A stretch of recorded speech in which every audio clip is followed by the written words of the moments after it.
سچی سچی بتائیں 24 کروڑ لوگوں کا وزیر اعظم روتا ہوا آپ کو کیسا لگے گا؟ اللہ نہ کرے کہ وہ وقت آئے کہ ہمارے وزیر اعظم مطلب جیسے بھی ہیں، اب ہیں تو صحیح نا، انفارچونیٹلی میاں شہباز شریف روتے ہوئے کیسے لگیں گے؟ ایپیکس کمیٹی کے اجلاس میں تقریباً بیچارے رو پڑے کہ ہم نے فیصلہ کرنا ہے کہ ہم نے ترقی کرنی ہے یا دھرنے اور لانگ مارچ کرنی ہے۔ اس شعر میں شاعر یہ نہیں کہنا چاہ رہا تھا کہ پی ٹی آئی دھرنا یا لانگ مارچ نہ کرے، بلکہ ظاہر ہے چونکہ یہ ایپیکس کمیٹی کی میٹنگ تھی اور اس میں فوجی قیادت بھی موجود تھی،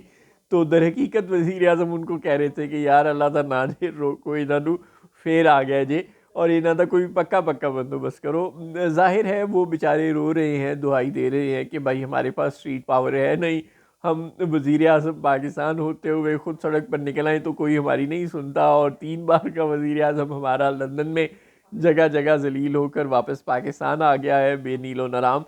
تو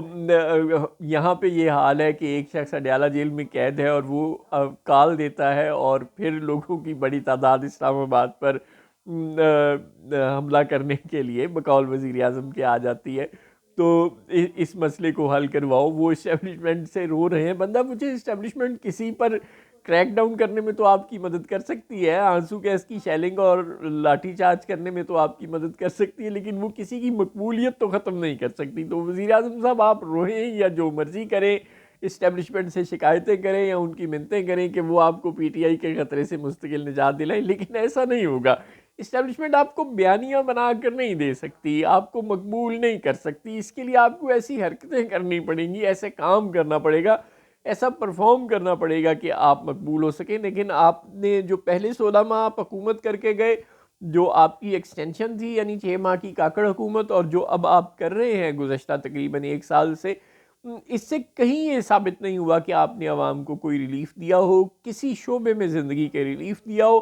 تو پھر آپ کو کیوں لگتا ہے کہ لوگ کیوں عمران خان کو بھول جائیں گے اور اس کی کال پر نہیں نکلیں گے؟ در حقیقت لوگ اپنے دکھوں کی وجہ سے نکلتے ہیں، جب انہیں لگتا سمجھ آتی ہے کہ وہ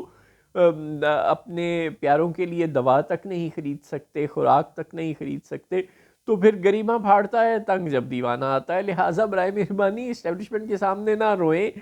فوجی قیادت کو نہ کہیں کہ اللہ دا واسطہ جی پی ٹی آئی دا کچھ کرو، اپنے ساتھ کچھ کریں۔ جو آپ نے اپنے ساتھ کر لیا ہے، لندن بھاگ بھاگ کر اپنے آپ کو غیر مقبول کر لیا ہے اور عوام کو ریلیف دینے کی بجائے ان پر اور بوجھ ڈال ڈال کر اپنے آپ کو غیر مقبول کر لیا ہے، تو اپنی حرکتیں ٹھیک کریں۔